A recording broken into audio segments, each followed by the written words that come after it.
সাহারি খাওয়ার পরে আপনি ঘুমিয়ে গেলেন, আপনি যুবক যুবতী, স্বপ্নদোষ হয়েছে, হতে পারে না? তখন আপনি কি করবেন? আজানের আগে আপনি গোসল দিয়ে নেবেন। হ্যাঁ, আজানের আগেই গোসল দিয়ে সিয়ামের নিয়ত করে সিয়াম রাখবেন, আল্লাহ আপনার সিয়াম কবুল করবেন। মানে সাহারি খেয়ে ঘুমিয়েছেন, এমনকি সাহারি খেয়ে স্ত্রী মিলন করেছেন, হতে পারে না? কথা বুঝেন তো আমার? সাহারি খাওয়ার পরে স্ত্রী মিলন করেছেন, স্ত্রী মিলন করে গোসল দিবেন, আজান তো এখনো হয়নি। আপনার সম্পর্ক আজানের সাথে, কিসের সাথে? শবে সাদিকের সাথে।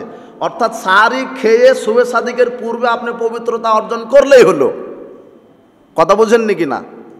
এটাই, সাহারি খেয়েছেন, সাহারি খাওয়ার পরে যে আর স্ত্রী মিলন করা যাবে না এমন না, সাহারি খাওয়ার পরে যে আবার কিছু খাওয়া যাবে না এমন না। শবে সাদিকের পূর্বে অর্থাৎ আজানের পূর্বে আপনি খান, খাওয়ার পরে আপনি স্ত্রী মিলন করেন, সাহারি খাওয়ার পরে স্ত্রী মিলন করেন, অথবা স্বপ্ন দোষক, আপনার সমস্যা নেই, আপনি যদি শবে সাদিকের পূর্বেই পবিত্রতা অর্জন করতে পারেন। কিন্তু আর একটা কথা, সাহারি খেয়েছেন, সাহারি খাওয়ার পরে, হ্যাঁ এটাই, যে স্ত্রী মিলন করলেন, তাহলে শবে সাদিকের পূর্বেই আপনি পবিত্রতা হয় আপনি কি করবেন? সিয়ামের নিয়ত করে সিয়াম রাখবেন। এটা হচ্ছে সাহারির বিষয় গেল। এখন ইফতার, এখন কি? ইফতার, আপনি ইফতার করেন। আনাস রাদিয়াল্লাহু তাআলা আনহু বলছেন, রাসূল সাল্লাল্লাহু আলাইহি ওয়াসাল্লাম বলেছেন, লা ইয়াজালু নাস মা জালাল ফিতরা, মানুষ ততদিন কল্যাণের উপরে থাকবে যতদিন মানুষ তাড়াতাড়ি ইফতার করবে। দেরিতে না তাড়াতাড়ি? আবু হুরায়রা রাদিয়াল্লাহু তাআলা আনহু বলেন, রাসূল সাল্লাল্লাহু আলাইহি ওয়াসাল্লাম বলেছেন, লা ইয়াজালু দিন যাহিরান মা আযহালান নাসুল ফিতরা, দিন ততদিন হকের উপরে বিজয়ী থাকবে যতদিন মানুষ তাড়াতাড়ি ইফতার করবে। লিআন্নাল ইয়াহুদা ওয়ান নাসারা ইউআখিরুন, ইহুদি নাসারারা দেরিতে ইফতার করে। দেরিতে ইফতার করে কারা? সূর্য অস্ত যায় 6টা 40 মিনিট, সূর্য অস্ত যাওয়ার সাথে সাথে সায়ামকে ইফতার করতে হবে, 1 মিনিট দেরি করা যাবে না। আমাদের দেশে অনেক আছে না 3 মিনিট আরও যোগ করে, 3 মিনিট আরও কি করে? সূর্য যেই সময়ে অস্ত যায় ওই সময় থেকে আরও 3 মিনিট কি করে? আর বলে যে এতক্ষণ না খেয়ে থাকতে পেরেছে, আর 3 মিনিট পারবো না। অত পরহেজগারি তা আল্লাহ দেখাতে বলেননি। ওই যে 3 ব্যক্তি খুব পরহেজগার দেখিয়েছিল যে বিবাহই করব না, হ্যাঁ সারা রাত সালাত আদায় করব, আর 365 দিনে সিয়াম রাখবো, এত পরহেজগারিতা দেখানোর পরও রাসূল সাল্লাল্লাহু আলাইহি ওয়াসাল্লাম বলছেন যে তোমরা যদি এত পরহেজগার হও, মান রাগিবা আন সুন্নতি ফালাইসা মিন্নি, তাহলে তোমরা আমার উম্মতের অন্তর্ভুক্ত হবে না। তো বেশি পরহেজগার থাকলে অত উম্মত হওয়া যায় না। পরহেজগারিতা শরীয়তের মাপকাঠি অনুযায়ী পরহেজগারিতা দেখাতে হয়। কথা না বুঝতে পারেননি? 3 মিনিট যোগ করতে আপনাকে কে বলল? সায়েম ইফতার করবে সূর্য ডোবার সাথে সাথে, সূর্য ডুবে গেছে ইফতার করবে, 1 মিনিট দেরি চলবে না। 1 মিনিট দেরি করা ইহুদি খ্রিস্টানের অনুসরণ। বলেন তো দেরি করা কাদের নীতি? ইহুদি খ্রিস্টানের। রাসূল সাল্লাল্লাহু আলাইহি ওয়াসাল্লাম বলছেন যে মানুষ ততদিন কল্যাণের উপরে থাকবে যতদিন তাড়াতাড়ি ইফতার করবে। আল্লাহ আমাদেরকে তাড়াতাড়ি ইফতার করার তৌফিক দান করুন, আল্লাহুম্মা আমিন। রাসূল সাল্লাল্লাহু আলাইহি ওয়াসাল্লাম বলছেন, ইযা আফতার আহাদুকুম, যখন তোমরা ইফতার করবে, ফালিফতির আলা তামরিন, তোমরা খেজুর দ্বারা ইফতার করবে। ফাইল্লাম ইয়াজিদ, যদি খেজুর না পাও, ফালিফতির আলা মাইন ফাইন্নাহু তুহুর, পানি দ্বারা ইফতার করবে, কেননা পানি হচ্ছে পবিত্র। তাহলে ইফতার করার আর একটা পদ্ধতি কি? খেজুর দ্বারা, সুন্নাত। খেজুর নাই, পবিত্র পানি দ্বারা। আব্দুল্লাহ বিন ওমর রাদিয়াল্লাহু তাআলা আনহু বলেন, কানান নবী সাল্লাল্লাহু আলাইহি ওয়াসাল্লাম ইযা আফতারা, রাসূল সাল্লাল্লাহু আলাইহি ওয়াসাল্লাম যখন ইফতার করতেন, ইফতার করার সময়তে বলতেন, ইফতার যখন করতেন তখন বলতেন, যাহাবাজ জামাউ ওয়াবতাল্লাতিল উরুকু ওয়া সাবাতাল আজরু ইনশাআল্লাহ, তৃষ্ণা দূর হলো, শিরা উপশিরা সিক্ত হলো, আল্লাহ চাইতো নেকি নির্ধারিত হলো, প্রতিদান আল্লাহ দিয়ে দিল, সুবহানাল্লাহ। এটা ইফতারের দোয়া। তবে ইফতার প্রথমে করবেন বিসমিল্লাহ বলে। কি বলে? আমাদের দেশের লোকেরা দোয়া করে, আল্লাহুম্মা লাকা সুমতু, আল্লাহ তোমার জন্য সিয়াম রেখেছি। ওয়ারিজকিকা আফতারতু, তোমার রিজিক থেকে ইফতার করেছে। এই যে একটা দোয়া আবু দাউদে আসছে, আবু দাউদ নিজে হাদিসটিকে জয়ীফ বলেছেন, এই দোয়াটা জয়ীফ, এই দোয়া পাঠ করা যাবে না। ইফতার করবেন বিসমিল্লাহ বলে, কি বলে? খাবার শুরুতে বিসমিল্লাহ। আর যখন ইফতার করবেন শুরুতে বিসমিল্লাহ, এরপরে যখন পানি পান করবেন দেখবেন শরীরটা কি হয়ে যায়, সিক্ত হয়ে যায়, আরামায়েশ হয়। এজন্য তখন রাসূলুল্লাহ বলতেন, ইফতার করে পানি পান করার পরে বলতেন যাহাবাজ জামাউ, তৃষ্ণা দূর হলো। হ্যাঁ, যাহাবাজ জামাউ, তৃষ্ণা দূর হলো। অবতাল্লাতিল উরুকু, শিরা উপশিরা, রগ, শরীরের হাড় হাড্ডি সব কিছু কি হলো, আরামদায়ক হলো, সিক্ত হলো। অসাবাতাল আজরু, নেকি, আজরু প্রতিদান, এখানে নেকি বলবো না, আজুরে। আর সাওয়াব মানে নেকি, বোনাস। হ্যাঁ, আর আজুরা মানে প্রতিদান। প্রতিদান কি বলেন তো? জান্নাত। ভুলে গেছেন নাকি? সিয়ামের প্রতিদান নেকি নয়, সিয়ামের প্রতিদান সরাসরি কি? জান্নাত। সাবাতাল আজরু, আমরা বলতে পারি জান্নাত আল্লাহ নির্ধারণ করে দিলেন ইনশাআল্লাহ, আল্লাহ যদি চায়। এই দোয়া পড়বেন ইফতার করার পরে। আর আপনি ইফতার করাবেন, মান ফাত্তরা সায়মান ফালাহু মিসলু আজরিহি, যে ব্যক্তি কাউকে ইফতার করালো, যাকে ইফতার করালেন আপনি, ও সিয়াম রেখে যত নেকি বললো, আপনি ইফতার করানোর কারণে তার সমান নেকি পেলেন। আপনার সিয়াম রাখাতে তো আপনি নেকি পেলেন, আর একজনেরও সিয়ামের নেকি আপনি পেলেন। আপনি 10 জনকে যদি ইফতার করান, 10 জনের যত নেকি আপনার একাই তত নেকি, তবে ওদের নেকির কোনো কমতি হবে না, ওরাও নেকি পাবে। এই জন্য ইফতার করানোর প্রতিযোগিতা করবেন। আপনি ইফতার করবেন, করাবেন। এক ডুব পানি হলো ইফতার করান, এক মানুষকে এক গ্লাস পানি দিয়ে ইফতার করান, সারি খাবেন। এখন আপনাকে বলবো যে সিয়াম ভঙ্গের কারণ কি। সিয়াম ভঙ্গের কারণ, এক, ইচ্ছাকৃতভাবে যদি আপনি বমন করেন তাহলে সিয়াম ভেঙে যাবে। তবে এমনিতেই অনিচ্ছাকৃতভাবে সিয়াম বমন হলে সিয়াম ভাঙে না। তবে যদি অনিচ্ছাকৃতভাবে বমন হওয়ার পরে আপনার শরীর দুর্বল হতে পারে না, তখন আপনাকে সিয়াম ছেড়ে দিতে হবে, কারণ আপনি অসুস্থ। আর অসুস্থ রোগীর উপরে সিয়াম আল্লাহ বাধ্যতামূলক করেননি, পরবর্তীতে কাজ আদায় করবেন, এটা তো বিধান আছে। কিন্তু ইচ্ছাকৃতভাবে যারা মুখে আঙুল ঢুকে বমন করে দেয়, ইচ্ছাকৃতভাবে বমন করলে সিয়াম ভেঙে যাবে। ইচ্ছাকৃতভাবে যদি কোনো খানা পিনা করেন তাহলে কি হবে? সিয়াম ভেঙে যাবে। তবে অনেকের প্রথম 2-1 দিন 3 দিন সিয়াম থাকার পরে অনিচ্ছাকৃতভাবে খেয়ে নেয়। হ্যাঁ, এরকম আছে না? হাতের কাছে খাবার আছে, খেয়ে নিল, পেট পুরে খেয়ে নিল, তারপরে স্মরণ হচ্ছে আমি তো সিয়াম আছি। এরকম হতে পারে তো? রাসূল বলছেন কেউ যদি ভুলে খেয়ে নেয়, যখন স্মরণ হবে আর খাবে না, তখন থেকে আর না খেয়ে থাকবে, আল্লাহ পূর্ণ সিয়ামের প্রতিদান দিবেন। কেননা আল্লাহ তাকে খাওয়িয়েছে, আল্লাহ তাকে পান করিয়েছে। আপনি তো স্মরণ নাও থাকতে পারে, এটা স্বাভাবিক, যেহেতু আমরা মানুষ। প্রথম এরকম হয়, কিন্তু সিয়াম আছে অথচ হাতের কাছে খাবার, খেজুর, পানীয় খেয়ে নিলাম, স্মরণে নেই আমার সিয়াম আছে। খাওয়ার পরে স্মরণ হচ্ছে যে আমি সিয়াম আছি, তাহলে আর সিয়াম ভাঙার প্রয়োজন নেই। ওটা আল্লাহ আপনাকে খাওয়াইছে, আপনার পূর্ণ সিয়াম আপনি থাকেন, আল্লাহ আপনাকে পূর্ণ সিয়ামের প্রতিদান দিবেন। তাহলে ইচ্ছাকৃতভাবে যদি খান তাহলে কি হবে? ইচ্ছাকৃতভাবে পান করলে সিয়াম ভেঙে যাবে। সিয়াম ভঙ্গের প্রথম কারণ ইচ্ছাকৃতভাবে বমন করা, দ্বিতীয় কারণ ইচ্ছাকৃতভাবে কিছু খানাপিনা করা, তৃতীয় কারণ স্ত্রী মিলন করা। কি করা? স্ত্রী মিলন করা বা স্ত্রী মিলনজনিত কিছু কাজ। অনেক যুবক আছে হস্তমৈথুন করে, আছে না? বীর্য বাহির করে, হস্তমৈথুন করলে সিয়াম ভেঙে যায়। এগুলি ন্যাক্কারজনক কাজ, জঘন্য কাজ। যুবক, তোমার হাত বিচার মাঠে সাক্ষ্য দিবে। তোমার কি জানা আছে তুমি হাত দিয়ে যে হস্তমৈথুন করো? যুবক, তুমি ভয় করো। আর এখানে তোমাকে আর একটা কথা বলি, যুবক, তোমার বিবাহের বয়স পার হয়ে যাচ্ছে, তুমি বিবাহ করো না কেন?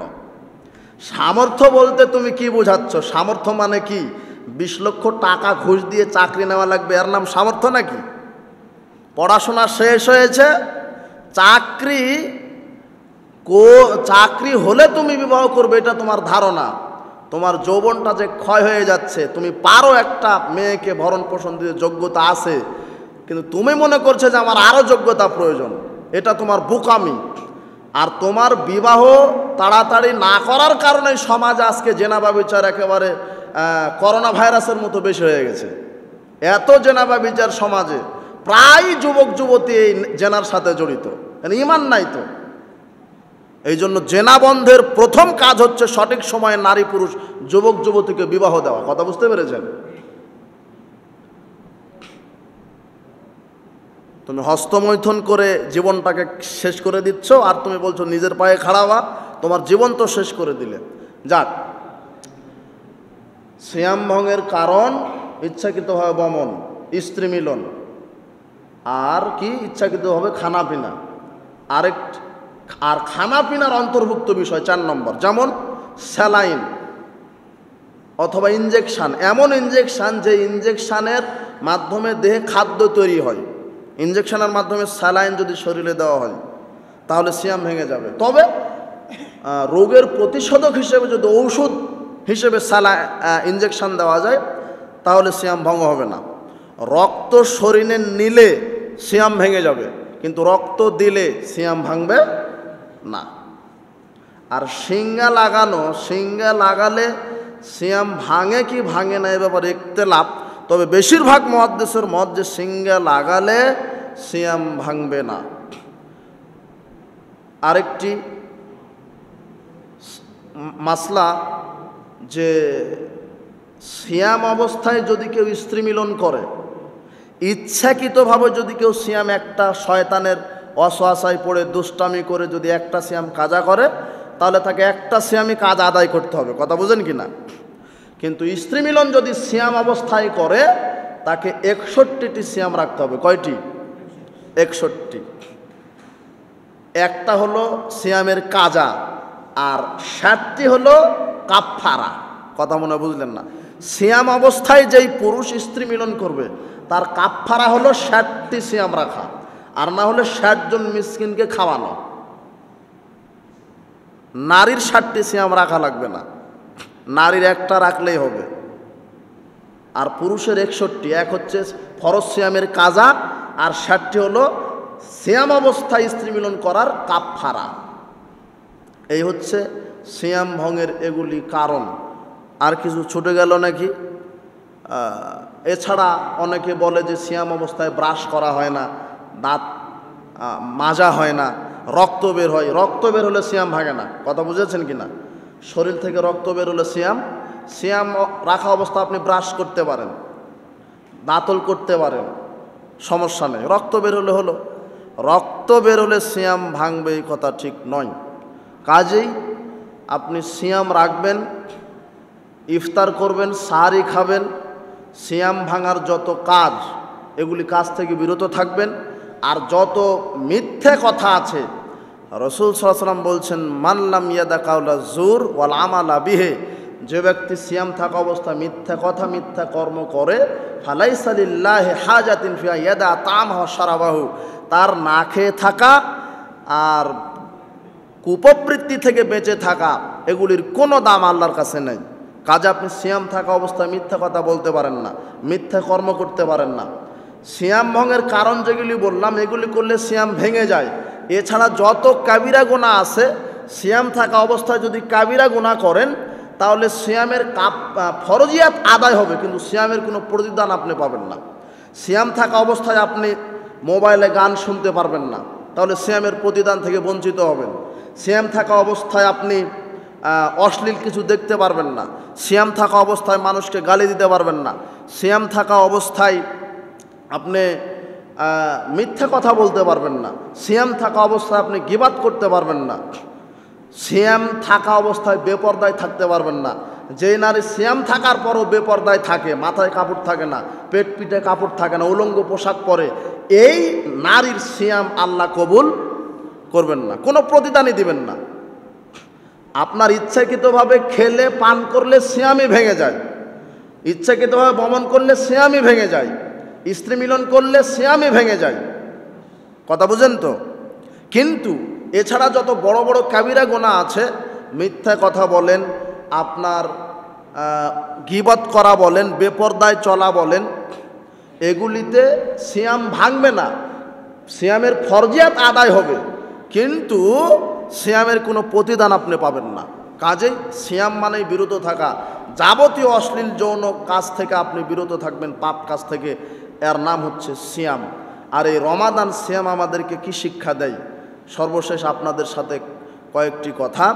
রমাদান এবং সিয়াম আপনাদেরকে কি শিক্ষা দেয়? এক, তাকওয়া, আল্লাহ ভীরুতা শিক্ষা দেয়, কেননা আপনি আল্লাহর ভয়ে যাবতীয় পাপ কাজ থেকে বিরত থাকেন, এটা হচ্ছে আল্লাহর ভয়। দুই, বেশি বেশি আমলে সলে করা শিক্ষা দেয়। তিন, বেশি বেশি আমল করা একমাত্র আল্লাহকে সন্তুষ্টর জন্য যেন আপনি করেন, এটা সিয়াম আপনাকে শিক্ষা দেয়। কেননা সিয়াম কাকে সন্তুষ্ট করার জন্য করা হয়? আল্লাহকে। তাই সিয়াম মানুষকে এই শিক্ষা দেয় যে তোমরা শুধু সিয়াম নয়, যাবতীয় কাজ, যাবতীয় ইবাদত আল্লাহকে সন্তুষ্ট করার জন্য করো। আরেকটি সিয়াম, রমাদানে আপনি বেশি বেশি দান সদকা করবেন। কি করবেন? দান সদকা। রমাদান মাসে রাসূল সাল্লাল্লাহু আলাইহি ওয়াসাল্লাম বেশি দান সদকা করতেন। তবে রমাদানে 1 টাকা দান করলে 70 গুণ নেকি, 1 রাকাত ফরজ সালাত আদায় করলে 70টা। রমাদান আপনাকে কোরআন তেলাওয়াত করতে হবে, এটা শিক্ষা দেয়। কেননা রমাদান মাসে কোরআন কি হয়েছে? নাজিল হয়েছে। আব্দুল্লাহ বিন আমর রাদিয়াল্লাহু তাআলা আনহু বলেন, রাসূল সাল্লাল্লাহু আলাইহি ওয়াসাল্লাম বলেছেন, সিয়াম আল কোরআন ইয়াশফাআন লিল আবদে, সিয়াম আর কোরআন বিচার মাঠে সুপারিশ করবে। ইয়াকুলুল কোরআন, কোরআন বলবে, ইয়া রব্বি মানাতুহুন নাওমা বিল লাইল, একে আমি ঘুম থেকে বিরত রেখেছিলাম, এই লোকটি না ঘুমে আমাকে তেলাওয়াত করেছে। ফাশাফেনি ফিহে, কাজে আমার সুপারিশ কবুল করো।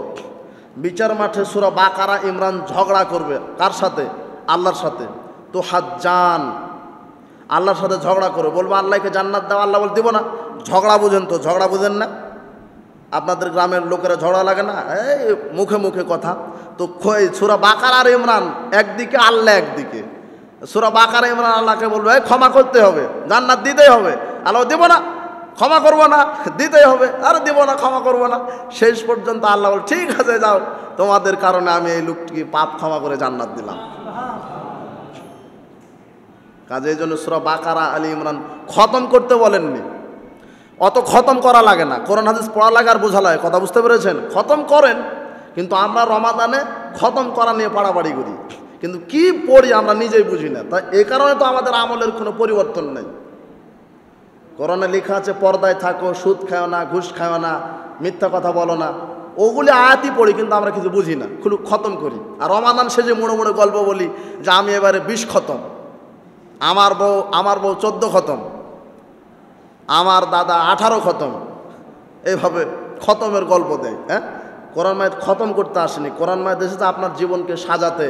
আল্লাহ যেন আমাদের জীবনকে সাজায় সুন্দরভাবে। কোরআন হাদিসের আলোক আল্লাহ কবুল কর, আল্লাহুম্মা আমিন। কোরআন আপনি তেলাওয়াত করবেন, বিশেষ করে জি বৈঠকি দান অবশ্যই দিবেন রমাদানে। দান, এই যে রমাদান আমাদেরকে বেশি বেশি দান করতে শিখায়, বেশি বেশি দান করবেন। কোরআন মাজিদ তেলাওয়াত করবেন, কোরআন মাজিদ তেলাওয়াত করা শিখায়। এই যে শেখ বলেছেন কোরআন তেলাওয়াত গুরুত্ব সম্পর্কে বলেননি, আপনারা শুনেছেন তো? উনি শেষে একটি হাদিস বলেছেন যে বিচার মাঠে সাহেবে কোরআন মানে হাফেজ। সাহেবে কোরআন কাকে বলা হয়? হাফেজকে। আর সাধারণ তেলাওয়াতকারী যারা এমনিতে বাকারা আলে ইমরান পড়ে, এদেরকেও আল্লাহ ক্ষমা করে কোথায় দিবেন? জান্নাত, যেটা ঝগড়ার কথা একটু আগে হলো। আর সাহেবে কোরআন মানে হাফেজ। হাফেজের মর্যাদা এত বেশি, উনি বলেছিলেন সমারোহে ক্লিয়ার করতে পারেননি।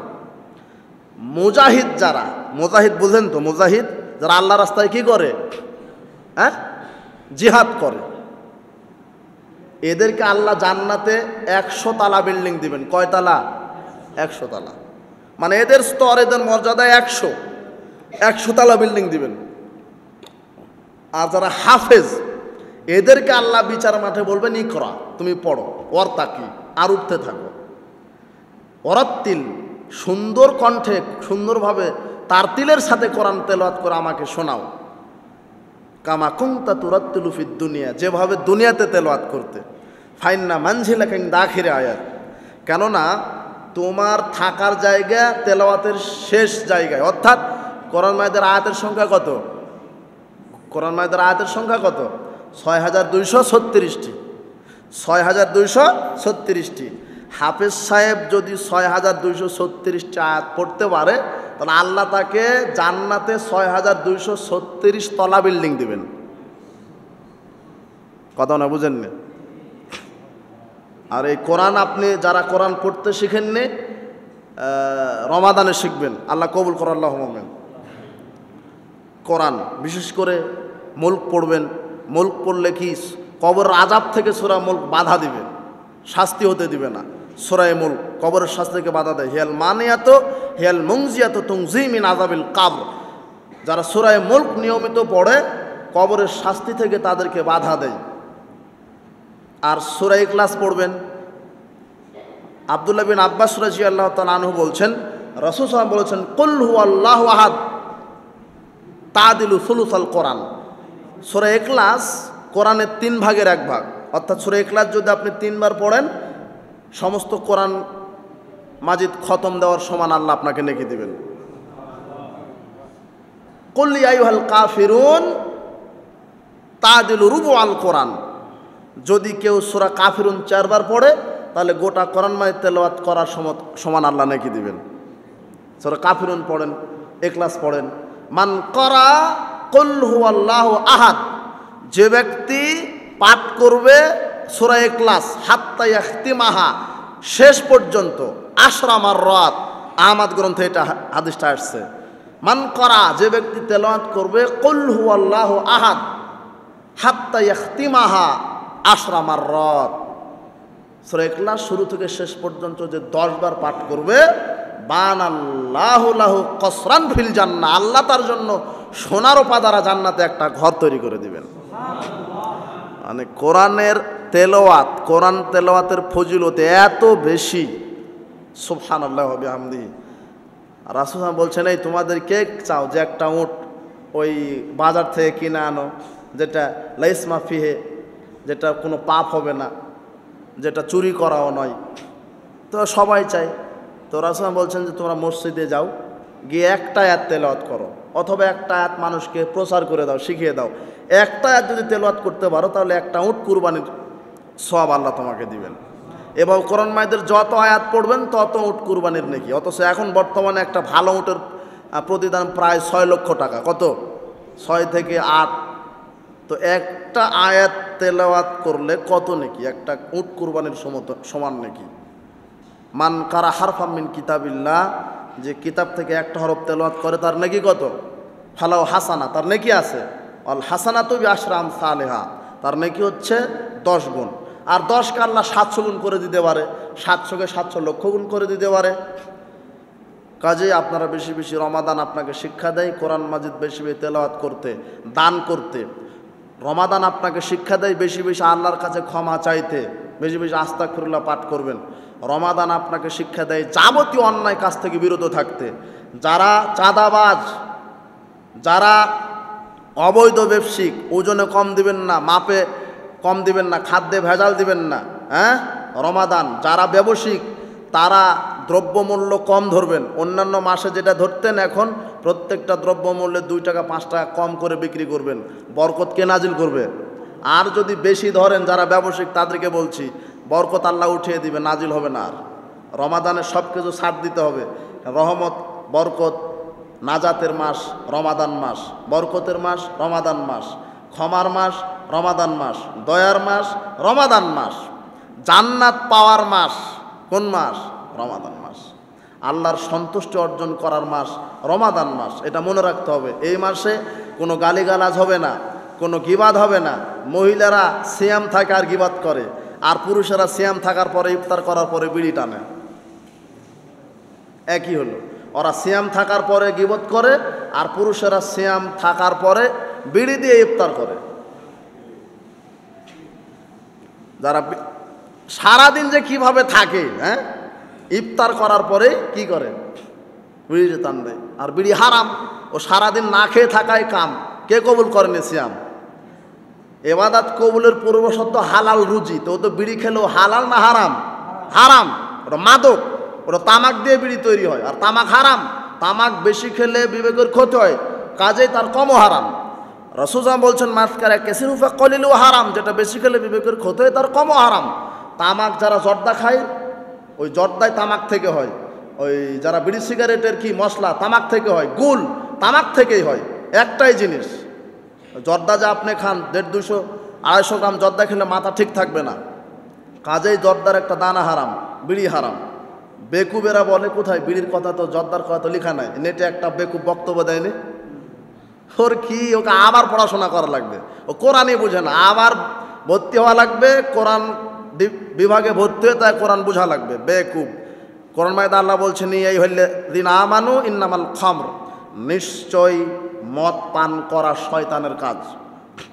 জর্দার কথা যদি কোরআনে আল্লাহ লিখতো তাহলে শুধু মদের নাম লিখতেই কোরআনে এত বড় হতো। খামর মানে মদ, আর মদ কি, যেটা বিবেকের ক্ষতি করে, যেটা খেলে বিবেকের কথা সেটাই মদ, কাজে জর্দাও মদ, জর্দা খেলে বিবেকের ক্ষতি হয়। এটা তোমরা বলতে পারো না, আহলে হাদিসের বাচ্চারাই বলে। মকরু বলো, যেটা কুকুর শিগালে খায় না তুমি মকরু বলে খাও, তুমি কুকুর শিগালের যে খারাপ। কাজেই বিড়ি সিগারেট ত্যাগ করবেন, হারাম খাদ্য শুধু না খেয়ে থাকা হবে। মহিলারা গিবাত ত্যাগ করবেন, বেপরদায় চলা ত্যাগ করবেন। ঢং ঢং করে হাঁটেন অথচ সিয়াম রাখেন, শুধু না খেয়ে থাকা হবে, সিয়াম আল্লাহ কবুল করবেন না। পর্দায় থাকবেন, গিবাত করা থেকে বেঁচে থাকবেন, মানুষের বদনাম করবেন না। স্বামীর আনুগত্য করবেন, 5 ওয়াক্ত সালাত আদায় করবেন। রুকু পেলে কি সেজদা হয়? যে না, রুকু পেলে সেজদা হয় না।